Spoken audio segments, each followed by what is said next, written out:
home and workplace several times a day. Share these guidelines with others and help prevent the spread of illness and maintain a healthy environment. An ounce of prevention is worth a ton of cure.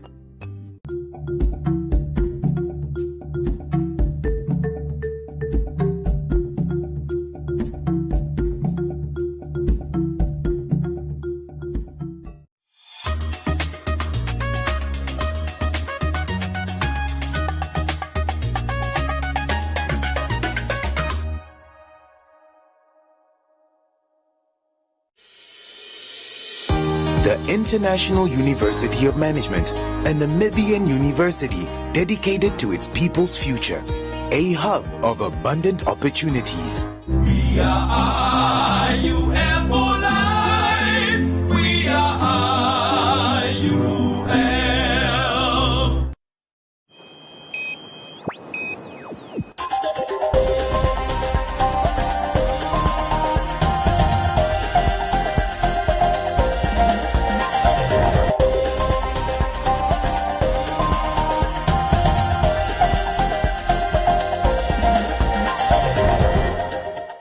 Good evening and thank you for joining us for this edition of Today on One. I'm Maggie Forciero. In the news tonight, Ndaitunga to deal with PhD's city councillors, NYS security guards tired of constant late payments, Namibians rally behind Team Namibia, Angwediva residents strive with backyard gardens, and round up Business on One, comments, corners, sports and the weather.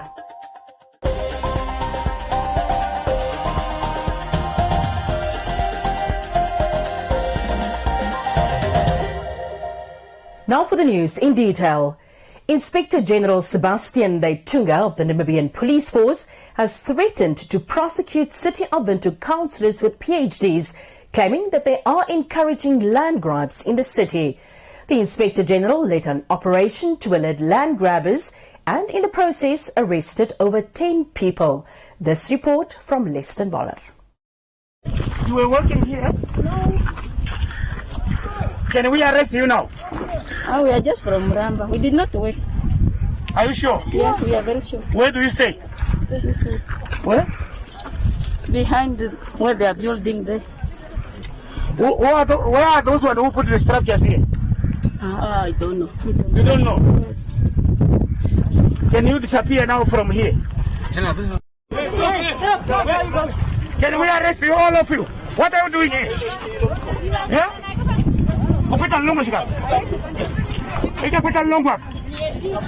Yeah? I pull out. Can you arrest this? Can you arrest this three? Yeah? The Inspector General said that he had detained land grabbers and was awaiting a court order to begin wholesale demolition of the new shacks. The operation took place in Ochumise, Achterlaan and Topias Haneko.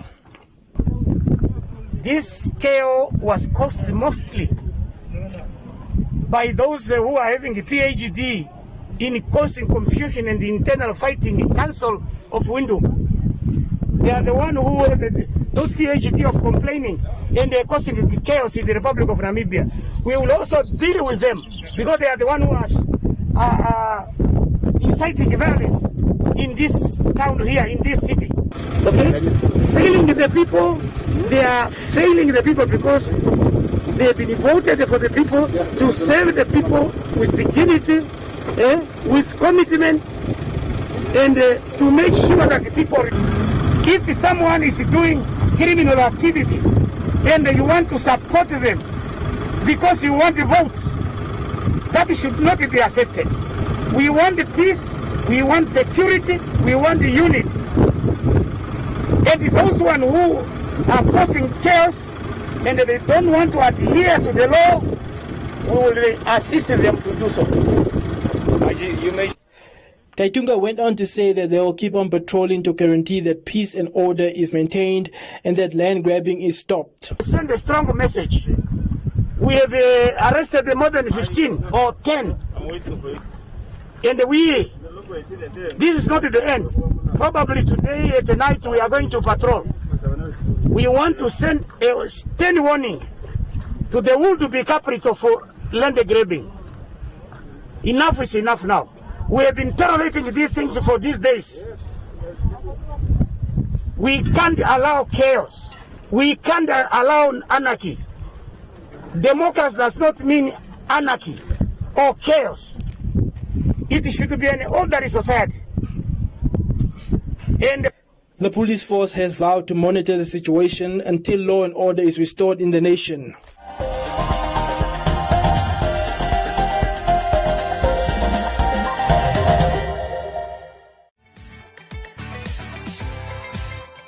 Are you a CMS member? With HospiCash 100, you can get up to 100,000 Namibian dollars cover with a 30,000 limit per event from as little as 100 Namibian dollars a month. We understand that being in hospital can be stressful. That is why with HospiCash 100, you can cover your non-medical expenses by receiving cash payouts when you are in hospital, so you can recover stress-free. Interested? SMS your name and HospiCash to 555 and we will call you back.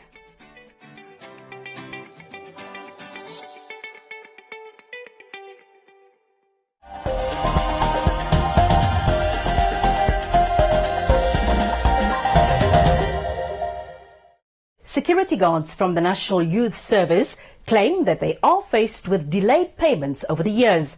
The group saying that they have expected their payments to be made on the 10th of the month, but received text messages and calls that their salaries will be delayed again this month. Hendrina Caniola has this report. Community Voices proudly brought to you by Namdeb Diamond Corporation. Good today, better tomorrow.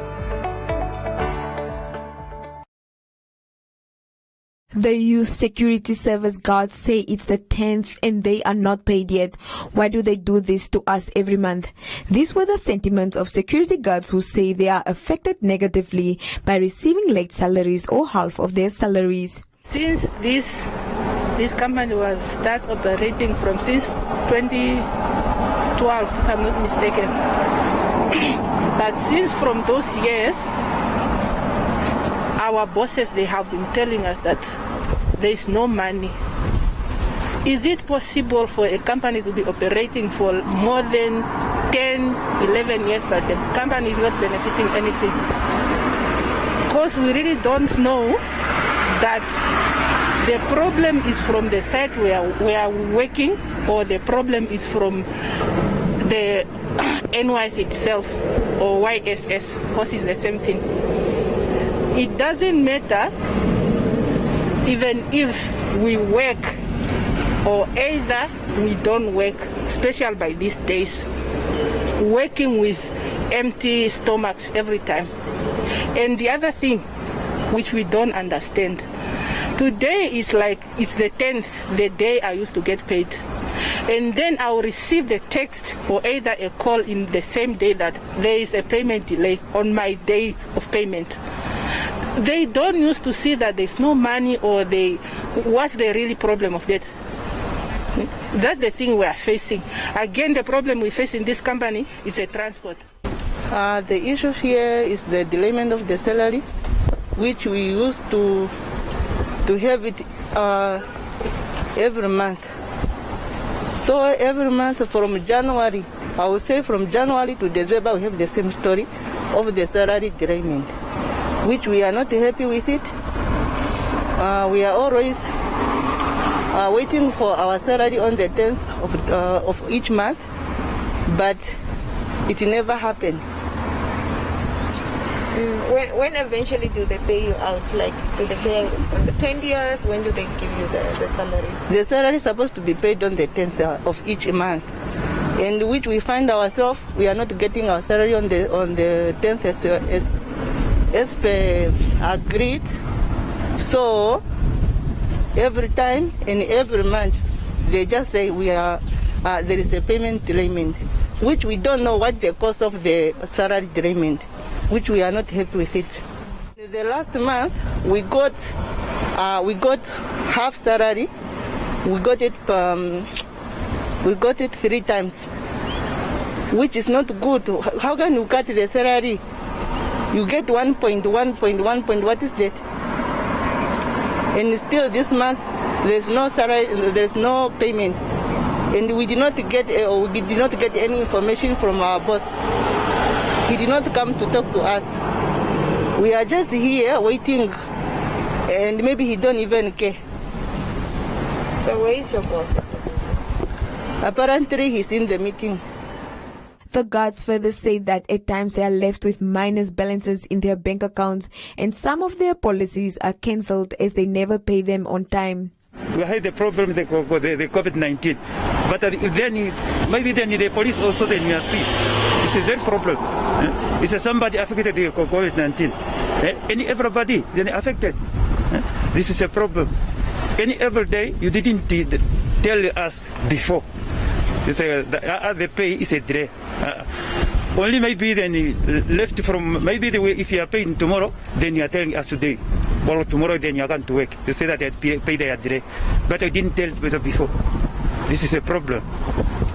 Yeah, maybe then every year. No matter say the school started January or December, they pay delay. Nobody can to tell us, we have the problem at the officer. Maybe give us the 2 weeks or 1 week, then you are pay your. Nobody. Because maybe somebody, then if you have the company, all every year, nobody then you have the saving, then you. We was heavy our insurance. No, the insurance is stopped because we have the kit, we have the house. This is a problem. Their manager did not want to comment on the matter and has referred today on one to their public relations officer, who could not be reached as the phone was switched off. Community Voices proudly brought to you by Namdeb Diamond Corporation. Good today, better tomorrow.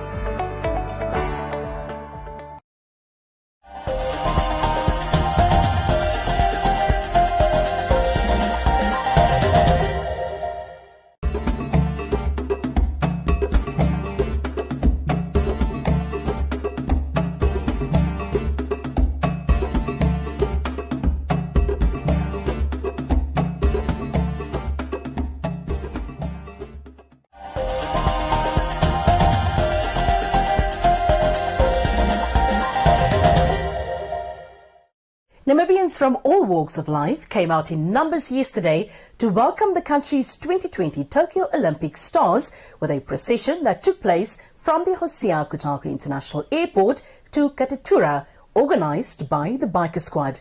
Selma Topapi has this report.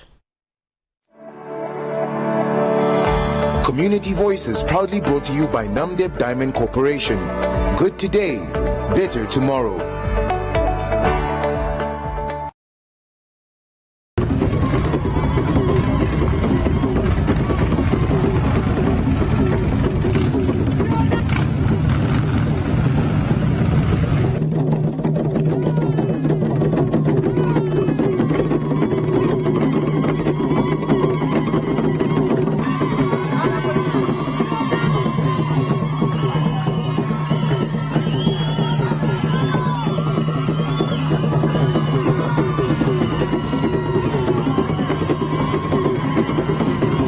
Bikers who led the welcoming of the country's Tokyo 2020 Olympic stars noted that the success of the group at the 2020 Olympic Games has brought the country immense pride and lifted the country's spirits. It's quite a moment that nobody wants to miss, as history has it. It's probably after 25 years that we again got a silver medal for Namibia. Now, I think it's really the attitude of gratitude.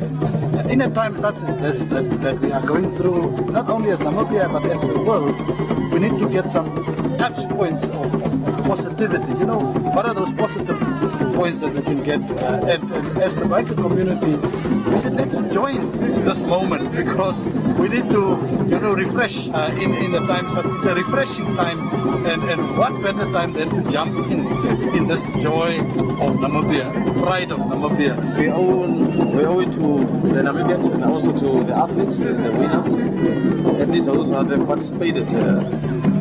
When they arrive, that was also our resolve to make sure that as bikers maybe get together and then welcome them. They are our pride. They have done us proud. So therefore, it was very important for us to be at the entry point of their arrival, and to make sure that at least we also contribute towards their arrival and also join in their excitement. Namibians all over the city welcomed the athletes from the sidelines of the procession, saying that the group has brought them excitement and put the country back on the map. We are so proud of Foma, and we are proud as a Namibian. Our voice is gone. Foma, our voice is gone. We are so proud of you. Viva Foma! I'm so proud of it, like, for the girls, guys. Yes, we're so proud. Yeah, guys. Duka Foma! Yes. Duka Foma! Excited because he has actually put the country on like a map, and then it's also popularity to the country. Because once you speak about Namibia, people will be like, oh, we have a silver medal there. So I'm so excited. For Namibia to receive a medal, it's such a great honor and it's such a great privilege for us as Namibians. Not only for the athletes that went to run, but for the Namibia at large themselves, because they have placed Namibia on the map at least. Some people never knew that there was a country like Namibia, but because of them, the athletes that got medals, at least they placed the name of the country on the map. It's such a great privilege, and we love them and we will continue supporting them.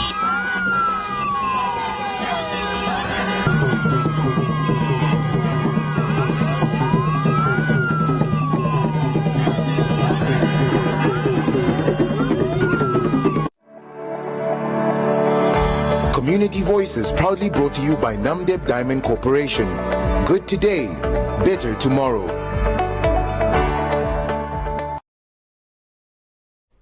Ongwediva residents have turned their backyards into productive gardens to ensure that they are able to produce their own fruits and vegetables without having to spend more on groceries.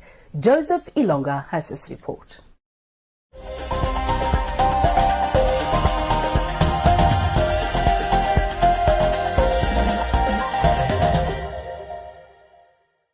"42-year-old Victoria Wanale indicated that her backyard garden is not only intended for producing enough food for her household, but to sell to local communities. She explained that with the outbreak of COVID-19, job opportunities have become rare, and through their own garden, people can create employment for themselves.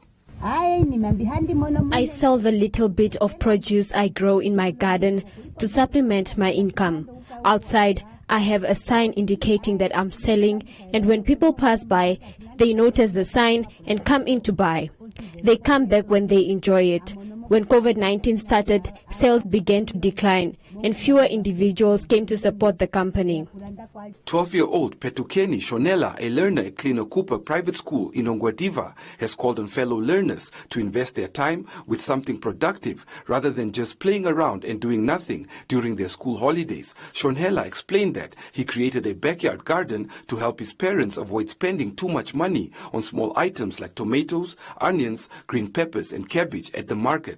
He explained that by doing so, he is not only keeping himself occupied, but also putting his school-taught abilities to good use. I started this backyard garden to help my parents save their money at the market by allowing them to grow their own tomatoes, onions, green peppers and cabbage. Gardening keeps me busy while also allowing me to put my school-taught skills to good use.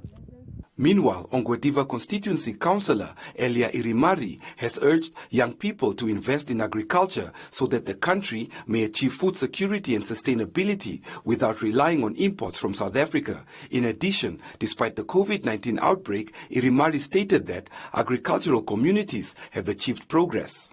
Shana region, it's an agricultural-based type of region.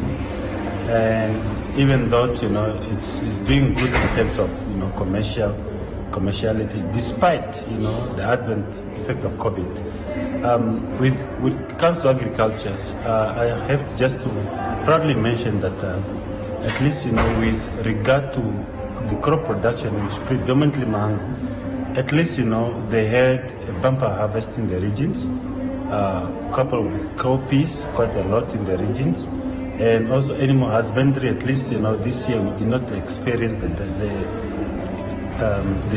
drought like, the previous year.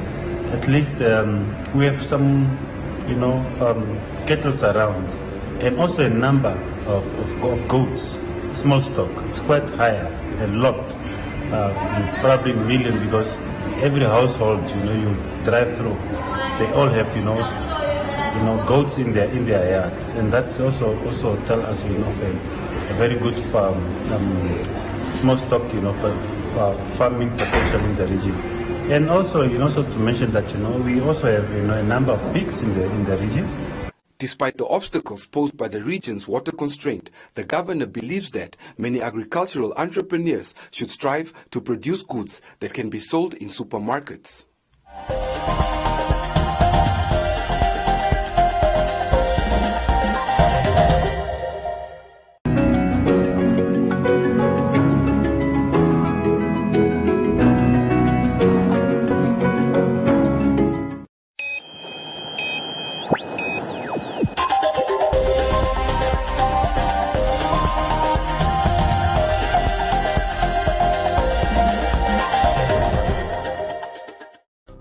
In other leading stories, 4 highly trained dogs arrived at the Hosea Kutako International Airport from the Netherlands with a sole purpose to combat wildlife crime in Namibia. Old Mutual invested 268,000 Namibia dollars to procure 3 of the 4 dogs from the highly specialized Dutch Canine Training Center in the Netherlands. The 3 German Shepherds and 1 Belgian Malinois breeds named Kaga, Britta, Vanda and Devil will be sent to the Waterberg Law Enforcement Training Center with their respective handlers for the next 5 to 6 months to complete their local training, after which they will be deployed to the northeastern part of the country. These canines are specially raised and put through a series of tests to develop and identify their natural skills and abilities to serve as detection dogs. Mauriza Friedrichs, manager for communications and social responsibility at Old Mutual Namibia, expressed her gratitude to the Ministry of Environment, Forestry and Tourism for their assiduity in protecting the country's wildlife, saying that Old Mutual will continue taking the lead in things that matter most. Kolgar Sikopo, Deputy Executive Director at the Ministry of Environment, Forestry and Tourism, said that the procurement process dates back to 2017 when Old Mutual pledged 268,000 Namibia dollars to acquire the dogs from the Dutch Canine Center in the Netherlands. Upon arrival, Old Mutual contributed another 50,000 Namibia dollars for additional supplies to the canine unit. Mr. Kolgar Sikopo expressed his gratitude towards Old Mutual and further outlined how the dogs that are currently in action have successfully brought down the rate of wildlife crime since their introduction of 5 detection dogs to the K9 unit in 2019. The dogs will now be sent to the Waterberg Law Enforcement Training Center for further training and pairing with handlers before they are deployed to the northeastern region.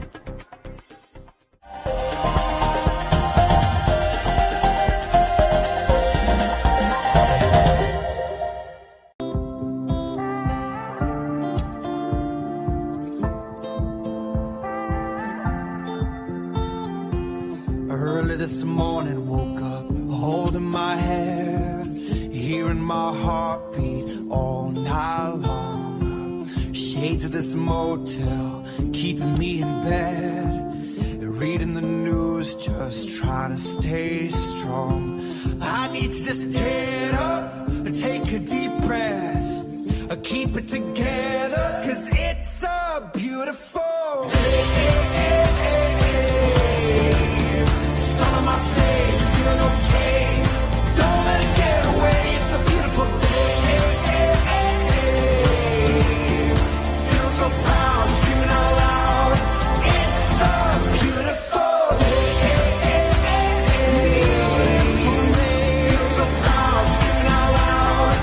It's a beautiful day. Beautiful.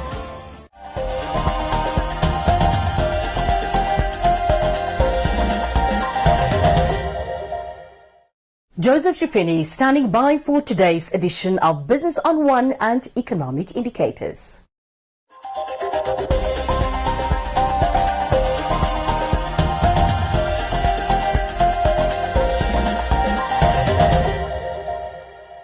Welcome to Business on One. I'm your host, Joseph Shifini. The Business and Intellectual Property Authority, BIPA, has urged established businesses that are registered to submit annual returns and pay annual duties. The authority says most businesses are not making this payment, and this is leading to penalty fees that may accumulate over time. Since its establishment in 2016, the Business and Intellectual Property Authority has had a challenge when it comes to collecting annual duty fees from registered businesses that fail to comply. Close corporations and companies registered with the authority are required to settle a yearly fee. Most business entities do not comply, and for that reason, in terms of the Act, they are that $120 of non-payment can now incur penalties. So penalties is when after the grace period, that $120 start to incur penalties, and the penalties for close corporations can go up to a maximum of $600 a year, which is quite a substantial amount. Now imagine you own a business. You've not paid your annual duties for a period of, say, 5 years, so it now starts accumulating, and it can become quite a substantial amount. Johnson said that BIPA has streamlined its business registration services for business owners when submitting annual returns and paying duties. So let's say you are ABC Investment, and your financial year end is at the end of February, which means that your annual duties becomes due at the end of February each year, and that is done only once a year. However, within the Act, we are allowed to give a grace period of an additional 30 days after the end of your financial year, and this is the last date by which entities should have filed their annual returns. How does it work? With close corporations, or CCs as we all know, it is now much easier to file annual returns because it is a single form that you fill in with the required data. You submit that to BIPA and you pay the required fee of a mere $120. The authority registered over 900 companies during the 2019-2020 financial year, a decline of 70% when compared to the previous financial year. 50 new foreign companies were registered during the same period as well.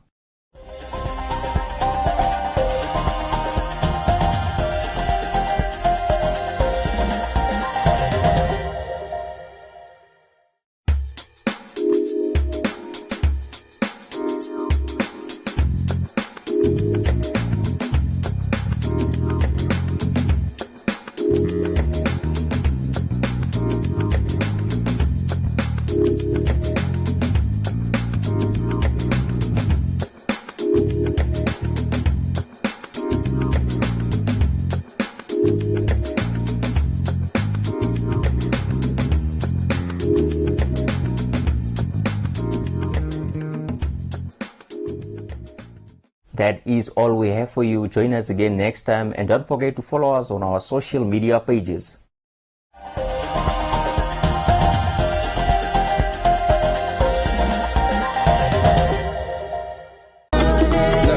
Man, if God be anything, He should be everything. Strength provider, the architect of every ring. Experience penny years, see the face of God and live.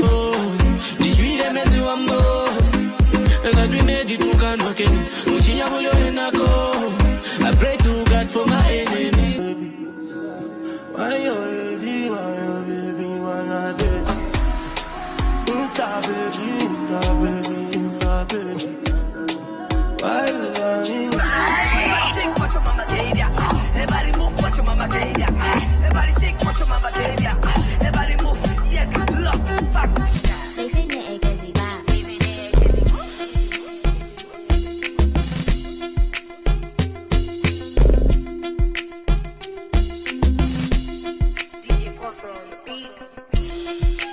You are now watching the V10 Countdown.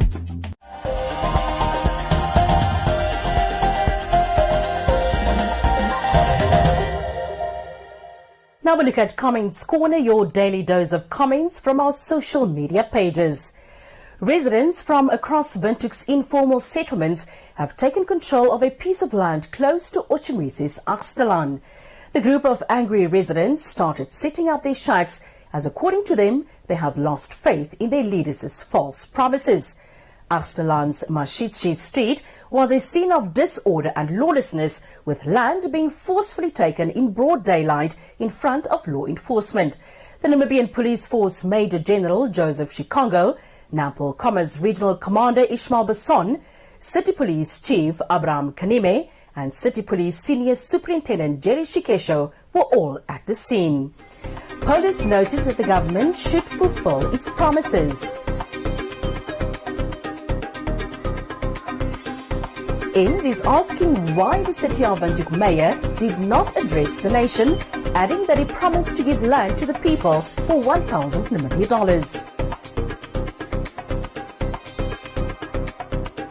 Erasmus says the Windhoek Mayor must answer to the land grabbing issue. Maneki says the majority of Namibians don't have land, while a single Chinese female national has land all over Namibia. Benina says the councillors should be removed. While Shelley says she has never seen the Namibian police force being so lenient towards illegal settlers or land grabbers, asking what has happened this time. That is all from Comments Corner. Be sure to post your comments on our social media pages for broadcast on Today on 1.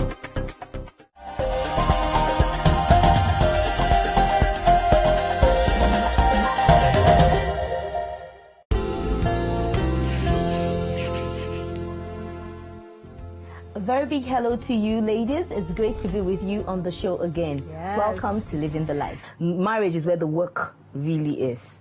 That's the main. So no matter how exhausted the event planner is after, oh my God, I did such a beautiful wedding. She did the wedding. That's not the work. You understand? The work is the couple now. The uterus begins to shrink back to its normal size. It takes about 4 to 6 weeks for it to get down to below the umbilicus level, and 4 to 6 weeks if you're breastfeeding. So that's another incentive to breastfeed. 4 to 6 oh, weeks, yes. yeah. You're wondering, love, what does it really mean? Someone is telling you, I love you, but if you love me, show me that you love me. Investing in marriage takes a real hard work. It's not something that you just wake up and feel like, no, because I married my best friend. It's not automatic that the marriage is going to work.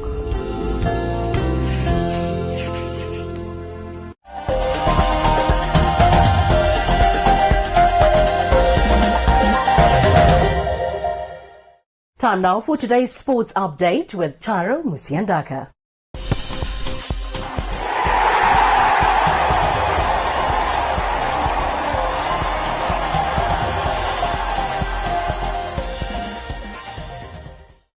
Welcome to Sports on One. I'm Chairo Musiandaka. Team Namibia arrived back home yesterday from Tokyo, Japan, where they represented the country at the Olympic Games. The team was welcomed with a hero's return by the Ministry of Sports, Youth, National Services, the Sports Commission, the media, invited guests, as well as members of the public. Castro Lumbu has more on this story. The team was received at a well-attended welcoming ceremony at the Hosea Kutako International Airport. The team, who consisted of physiotherapist Annemart Kruger, Marathon King and Queen Helalia Johannes and Thomas Reinhold, together with their coach Robert Kahukwena, as well as teenage sprinting sensations Beatrice Masilingi, 200 meters Olympic silver medalist Christine Boma and their coach Hank Botha, were led through a street procession from Windhoek's Independence Avenue until Soweto Market in Katutura. At the official event, head coach Hank Botha and teenage sprinter Christine Boma, who beat United States of America's 24-year-old 200-meter sprinting sensation Gabriela Thomas, thanked the nation for all the support during the Tokyo Games. First of all, I would like to thank my family and everyone who's here. And I would like to thank the whole nation and my fan and my friend for all the support and the love. And I feel proud to be Namibian, and I feel proud to bring Sira to the land of the bride.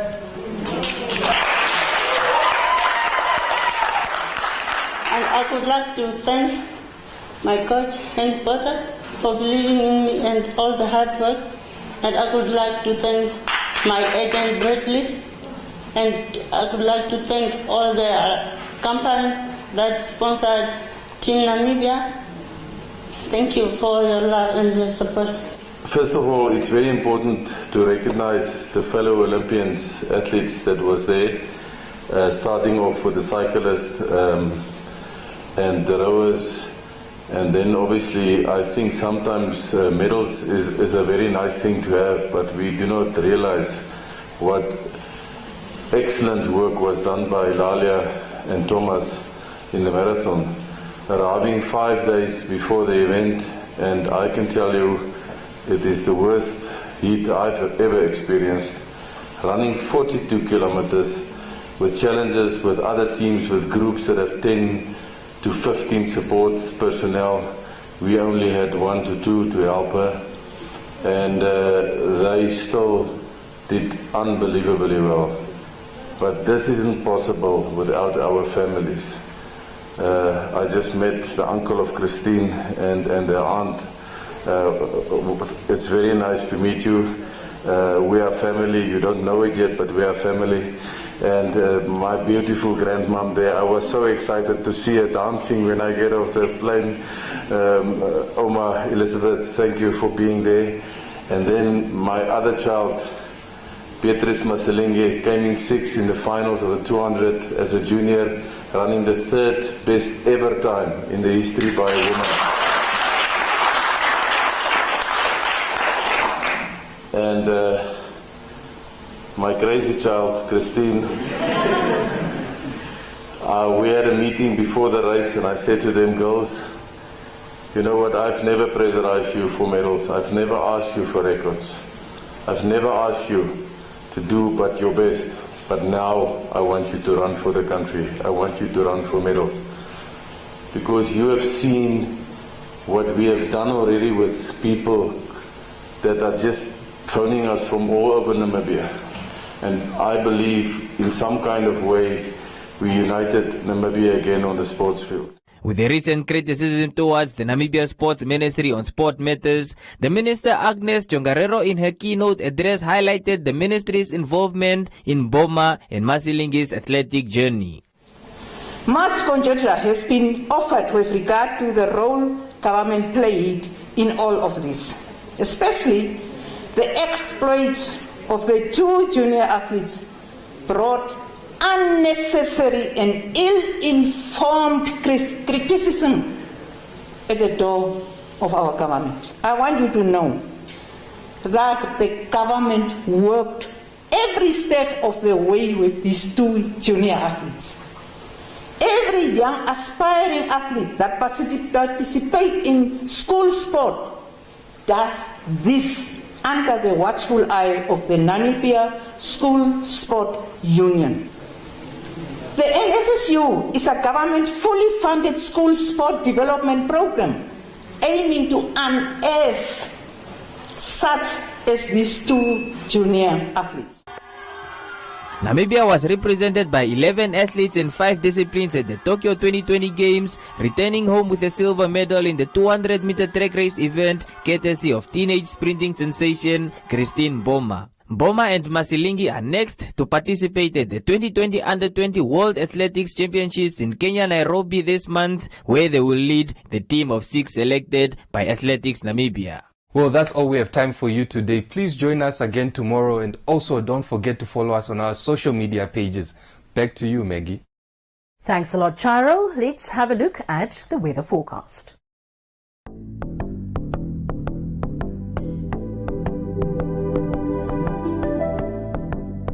The interior will be partly cloudy and cold to mild in the south with showers.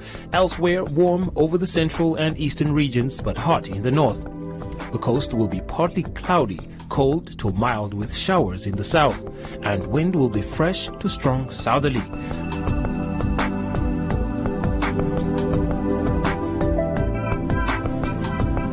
Now let's look at the minimum and maximum temperatures across the country and beyond.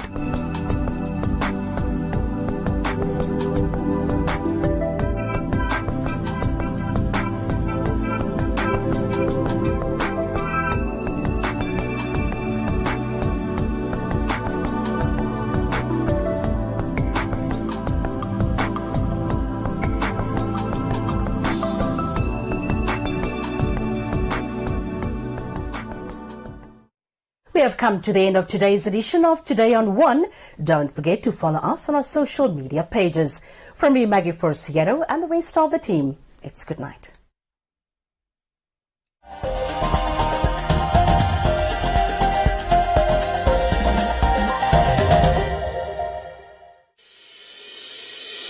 The International University of Management, a Namibian university dedicated to its people's future, a hub of abundant opportunities. We are IUM for life. We are IUM.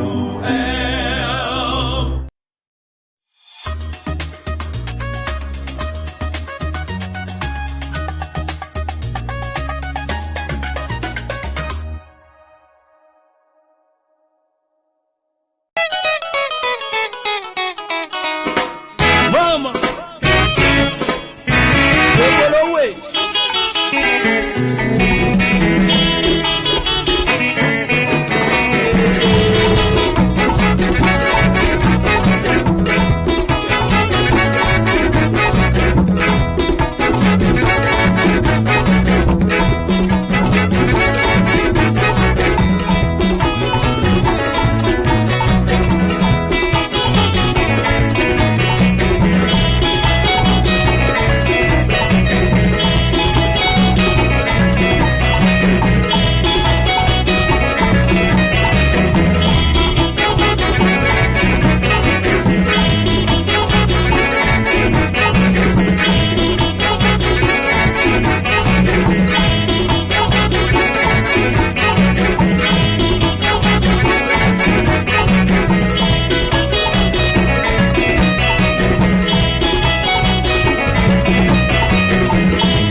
COVID-19 affects people very differently.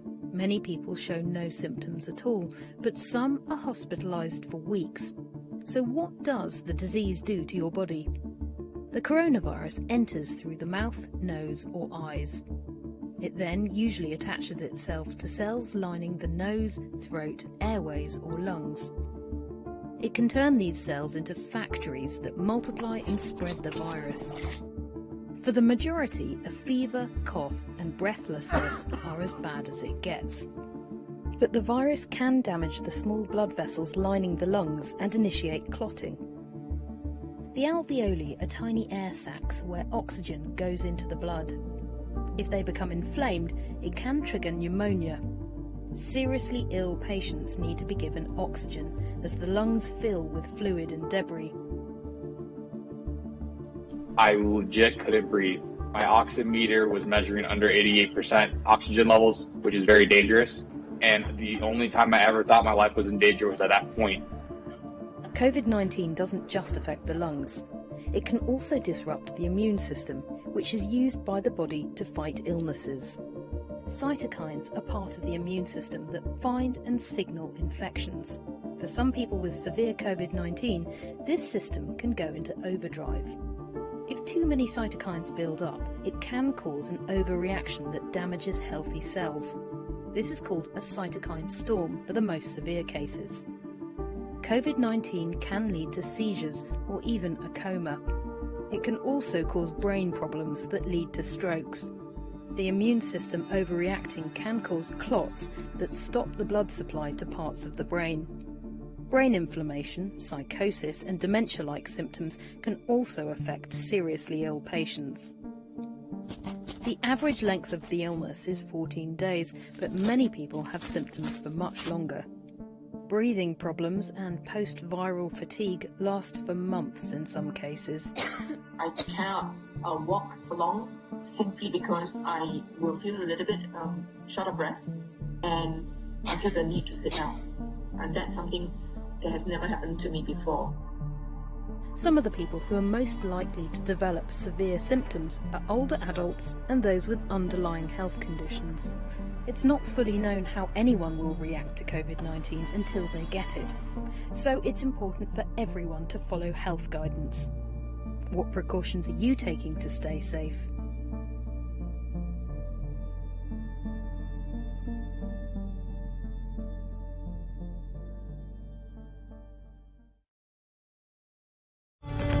More than ever before, football fans demand unique insight and analysis. The Football Review is much more than a highlights show. Bold, provocative editorial that goes beyond conventional reporting, setting the agenda for football discussion. Champions League, Premier League, La Liga, Serie A, Bundesliga, Liga 1 and much more. Want genuine insight with hard-hitting editorial? Need compelling premium football content? The Football Review. Best, bar none.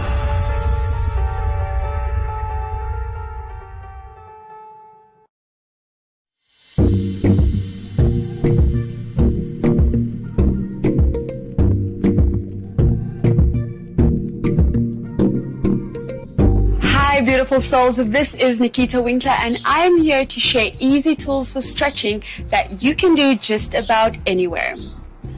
This is a demonstration, so what's most important is that you take the time in each position that your body needs to release its tension.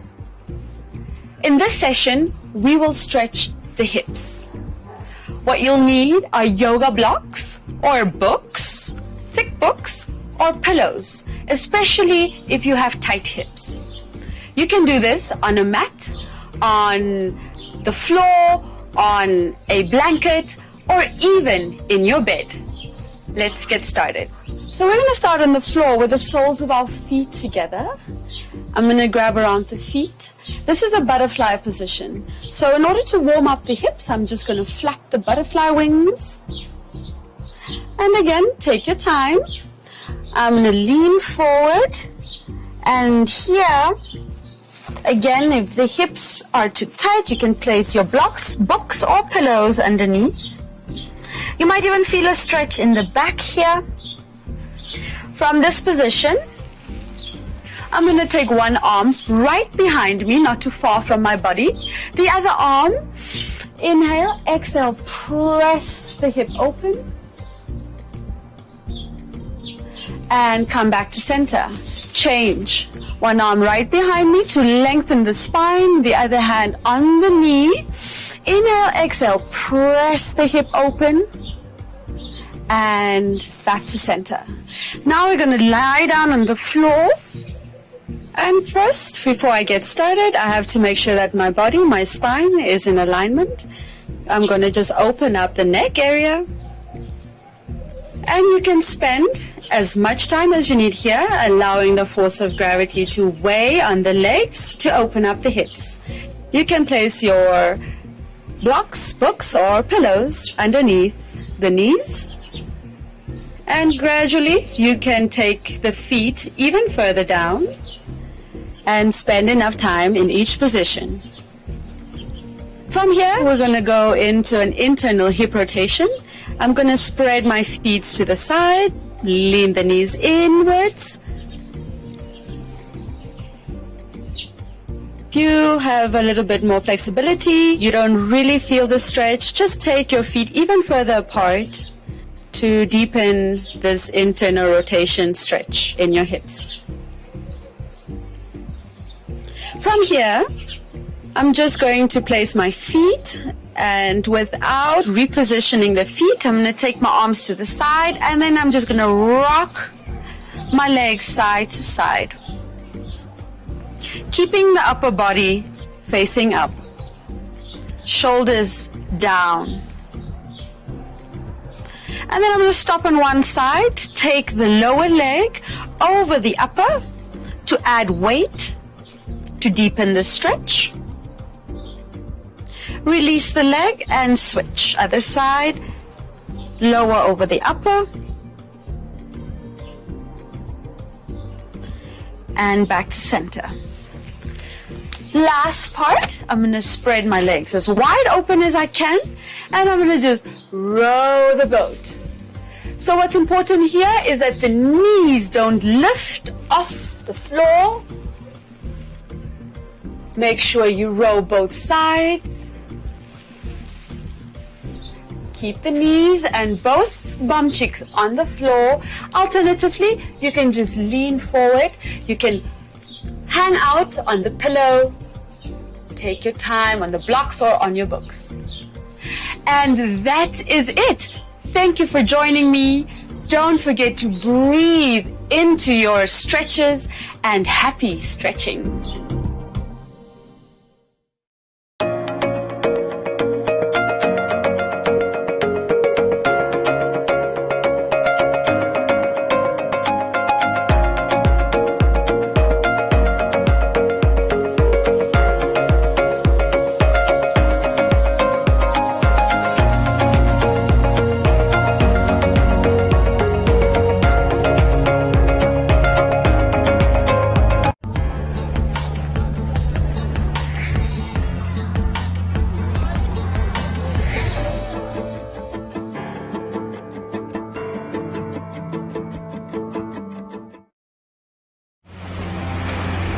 This fishing community on Mozambique's northern coast has been hit hard.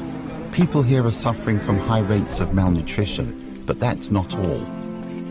The greatest concern is the high rates of HIV infection and AIDS, the main cause of death in adults and young people across Mozambique.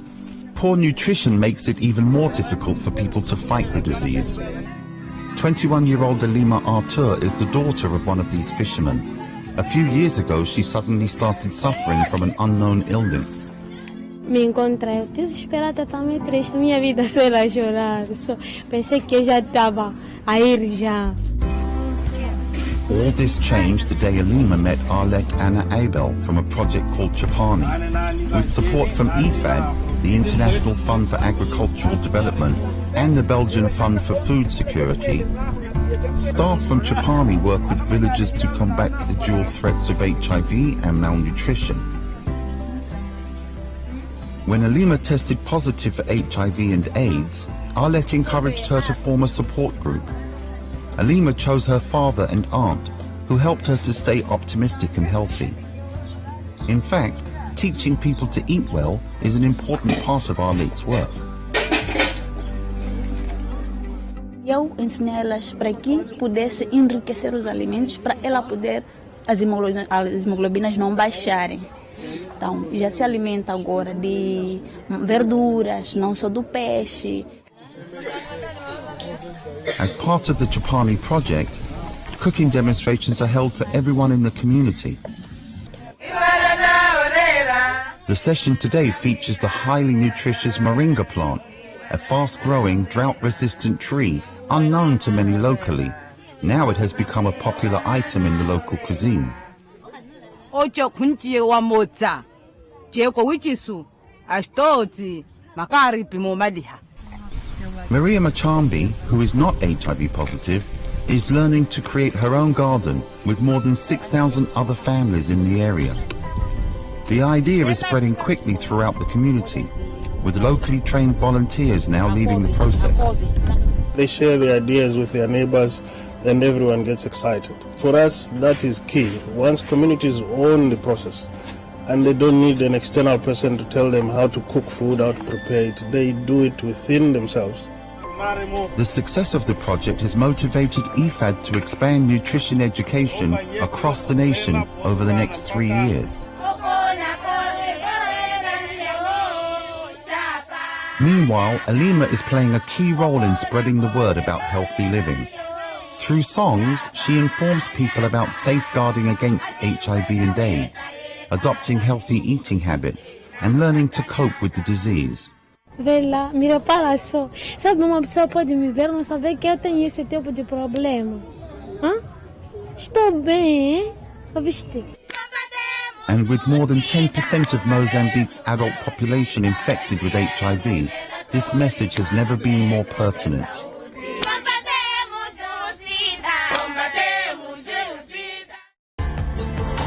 This report was produced by Jonathan Elliott for the United Nations.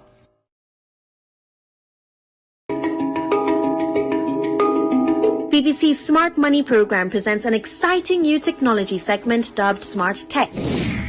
Ghana have a problem of unemployment, also the problem of housing and schools under trees. Now Plus wants to use the problem of plastic waste to solve the problem of schools under trees, housing, and create more jobs for the youth in the country. Bonjour. Hello, I am Saoudou Niang, director of the Palms Luxury Boutique Hotel in Dakar.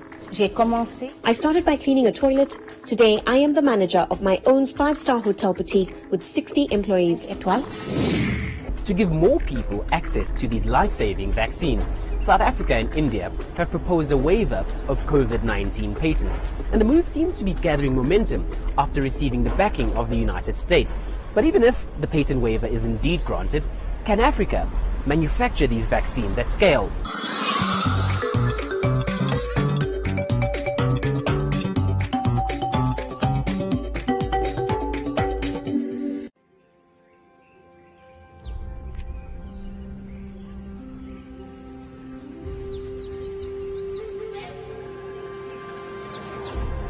The mighty Zambezi River, the longest east-flowing river in Africa, a river that flows through 6 countries, home to a plethora of wild species of fauna and flora, a lifeline for many people whose livelihoods are dependent on the abundance the river brings. Globally, communities who live along rivers rely on these rivers to survive.